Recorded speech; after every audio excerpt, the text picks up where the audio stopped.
Gucci does not knit at all, I'm telling you. But here's the amazing thing. In the depths of our despair, in the depths of our suffering, in the depths of our sorrow, God still finds us. God finds us and transforms us wherever we might be. In fact, I sometimes wonder if God is doing greater work when we are weak and suffering than when we are doing well. That sometimes the work of God is even more magnificent in the places of our weakness and suffering. And in our struggle, God's work is amplified even more. So I want to ask the question about relocation, because that's one of the important things that we talk about here at CCDA. It's one of the three values, the three R's, or something that I've really tried to live into, and I want to reimagine that a little bit. What does relocation look like in this new age? What does relocation look like in this new era, this next evangelicalism, this next America? What does relocation look like? And do we actually have relocation backwards? Because we've assumed relocation meant that those who have go to the people who do not have and dump our have-ness on the have-notness. And that's been our perception of this is what it means to relocate. We, the wealthy, privileged, and powerful, we're going to bless the poor, marginalized, and the least of these. Aren't they blessed that we can bless them with our privilege? In fact, I read a lot of urban ministry books as part of my job. And I find over and over and over and again, most, if not all of the urban ministry books are about a rich white suburban person who moves into the inner city and saves those poor black folk. And that's how we teach urban ministry. That's how we teach relocation oftentimes. Let's get the wealthy, privileged people and come and move to the poor people and save those poor lost souls. What revolution means is that maybe we reverse that paradigm sometimes. Maybe we start talking that the have-nots have so much to teach us that we have not learned because we are so caught up in our wealth and privilege. Maybe this is the revolution.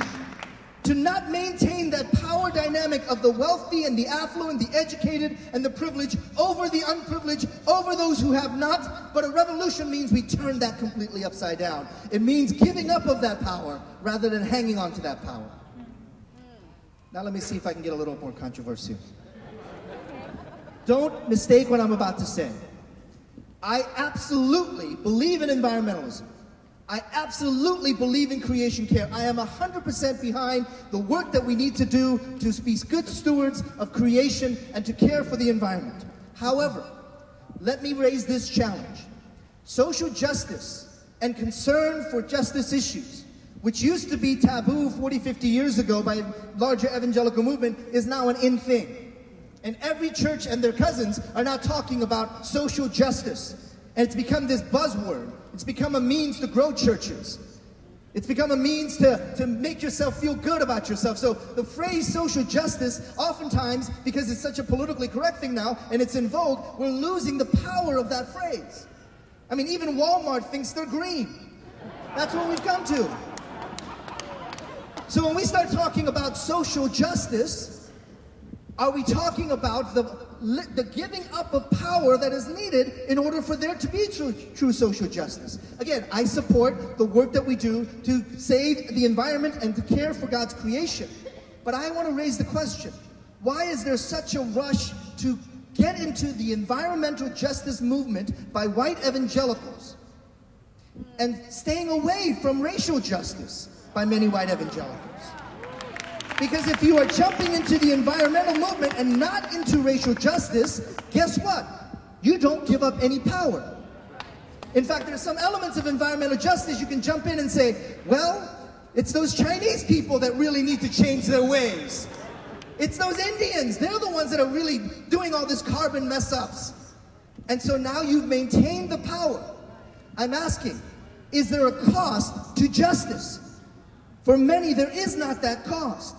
And are we ignoring racial justice? Because when we enter into racial justice, somebody's going to have to lose some power. Somebody's going to have to give up cultural captivity. Something's going to have to change. And that cost might be borne by you, the upper class white person. That's what it might mean to engage in justice. Not just to say, this is the politically correct thing we're going to grab onto. Why are we gravitating to places where justice doesn't cost us anything. I gotta tell you, we need to recognize the power of power in our discussion on justice. Recognize that whenever we talk about justice issues or community development or community transformation, we are dealing with power. It is about power. And I want to ask you, and this is something I said last year, how many of you are willing to change that power dynamic just in your own personal life? I said this last year. I said that if you are wanting to be an urban missionary and you want to serve the cities or the communities as a missionary, and you've never had a non-white mentor in your life, you're not a missionary, you're a colonialist. You're coming into the urban communities, the inner cities, with your brand of white evangelicalism and transforming them to your brand of white cultural Christianity rather than the gospel of Jesus Christ. Because you don't know anything else. Because you've never experienced justice from that other angle. Because some of that justice requires the giving up of your power. What I'm asking is, are we willing to be at that place of brokenness, of the walls falling and fallen down, and still say, God is still good in the midst of my brokenness as well as in my strength? Blessed are the poor. Not let's go bless the poor, but blessed are the poor. Now this passage moves us into this really great explanation of three things that God calls us as we are to live into this challenge to be strong in the Lord. You'll see in the passage here it says be strong 3 times, and each of those I want to tackle as we look at this issue of relocation. The first be strong is to be strong in the Lord because you have a covenant of grace that operates in your life. And this is something that I want us to remember, that when we're doing relocation, it is not a work. It is not a task. It is not another thing to check off on our to-do list. It is an act of grace because we have been recipients of grace, not by works that any of us should boast. Let's talk about this covenant of grace. In the passage in Haggai chapter 2, verse 5, it says that the Lord is with us. This is what I covenanted with you when you came out of Egypt, and my spirit remains among you. Now think about Israel. They messed up. They committed sin after sin after sin. They disobeyed, and yet God says to them, I have a covenant with you, and my spirit is with you. What does that mean? It means despite the fact they didn't live up to the works of God, God still loves them, and God still has a covenant with them. Because God's covenant with us is not one of works, where we attain by doing this good work, but it is one of grace, where we receive it as a free gift from God. Are we operating under a covenant of works when we do the good works? Or are we operating under a covenant of grace? Let me tell you the story about my family a little bit more. After my dad left the family, we didn't hear from him for several years. In fact, one day out of the blue, about 2 or 3 years after he had left the house, I got this random phone call, happened to be from my dad.